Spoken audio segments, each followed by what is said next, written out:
Aktiviti ekonomi sampingan yang dapat dirangsangkan ialah perniagaan ala bazar yang menjual hasil kerja tangan dan cenderahati, perniagaan kafeteria, penyediaan pengangkutan, pemandu pelancongan dan sebagainya.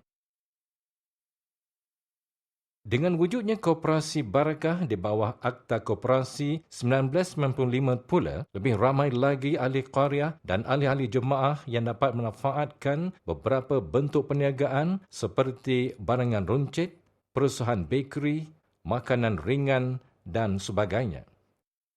Malah, Jabatan Koperasi sering menganjurkan beberapa kursus untuk meningkatkan pengetahuan ahli koperasi seperti kursus pembungkusan atau packaging dan lain-lain. Melentuh buluh biarlah dari rebungnya. Sektor pembangunan pendidikan menyediakan beberapa kemudahan pembelajaran seperti kelas Fardu Ain atau KAFA dan Tadika Islam yang berdaftar di bawah Jabatan Agama Islam Selangor, latihan kemahiran untuk remaja seperti kursus electrical, menganjurkan kursus dan seminar untuk golongan dewasa dan juga pemberian beasiswa kepada pelajar-pelajar di dalam dan di luar negara. Sebenarnya yang wajib buat kerja kahwin dia laki-laki, bukan perempuan. Tunjak kekuatan Madrasah Al-Islamiyah adalah pengajian umuminya. Ahli-ahli muzakarah yang datang dari sekitar Selangor, Negeri Sembilan dan wilayah persekutuan dengan kurnia dan inayah Allah Subhanahu Wa Taala memenuhi setiap sudut madrasah untuk menimba ilmu, memanfaatkannya pada kadar kemampuan mereka dan kepada mentarbiah keluarga dan masyarakat sekeliling mereka. Di antara kitab-kitab yang digunakan ialah Bahrul Madhi, Minhajul Abidin, Kifayatul Mubtadi dan Hidayatul Subyan. Majlis Ta'lim juga diadakan di sekitar Kuala Lumpur dan Selangor.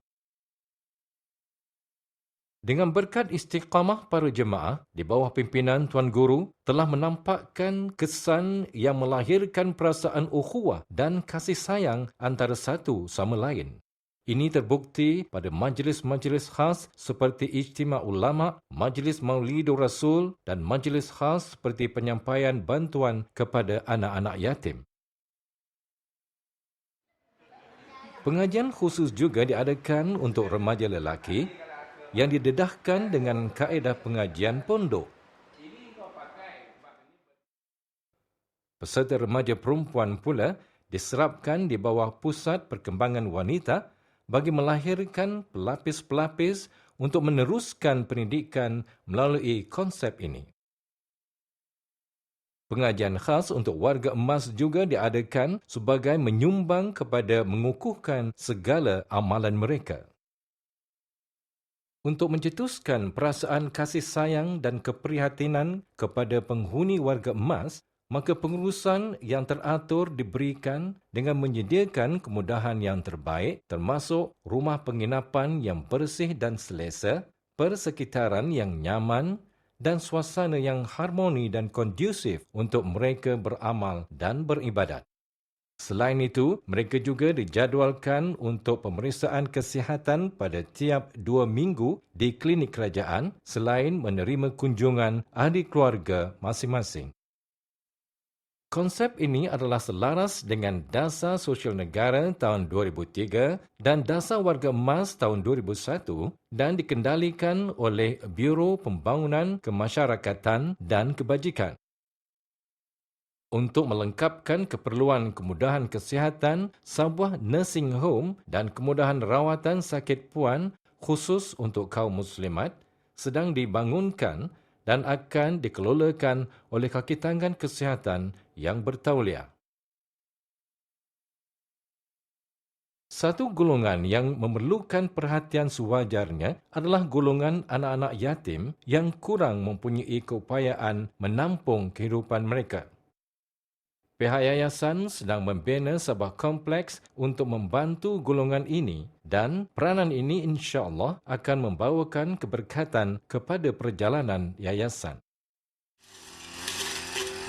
Kebersihan itu adalah separuh dari beriman. Dan untuk menjaga persekitaran yang bersih dan nyaman, Jawatankuasa Perkampungan kerap menjadualkan kerja gotong royong yang diwajibkan ke atas semua ahli Korea supaya dapat dijauhi punca-punca yang mendatangkan penyakit. Minda yang sihat terletak pada badan yang sihat. Maka Biro Media, Seni dan Kebudayaan diwujudkan untuk merancang berbagai aktiviti kesenian Islam melalui permainan kompang dan rebana, seni mempertahankan diri seperti silat, seni ukiran dan khat, sukan tradisional seperti permainan sepak takraw dan aktiviti yang berkaitan rapat dengan budaya Melayu Islam. Lokasi yayasan yang terletak di perkarangan Koridor Raya Multimedia mendorong Biro Media dan Teknologi Maklumat untuk menyediakan kemudahan yang berpandukan kepada pengetahuan ICT termasuk komputer grafik dan animasi. Ini adalah selaras dengan dasar kerajaan supaya masyarakat akan celik pengetahuan dan teknologi komputer. Satu pusat IT juga telah ditubuhkan untuk memberi peluang kepada semua golongan mempelajari penggunaan komputer. Kaum muslimat memainkan peranan utama di dalam merealisasikan kegiatan Biro Pembangunan Insan dan Kesejahteraan Sejagat. Mereka adalah tunggak kepada kejayaan melaksanakan segala aktiviti yang berhubung rapat dengan pembangunan insan. Segala hasil kerja dan usaha mereka telah menampakkan kesungguhan di dalam membentuk keluarga dan masyarakat. Jauh perjalanan, luas pengalaman. Begitulah tanggapan untuk keluar daripada dunia bawah tempurung. Bermusafir, mengajar umat memperkasakan diri dengan cara menghadapi segala cabaran dan rintangan hidup.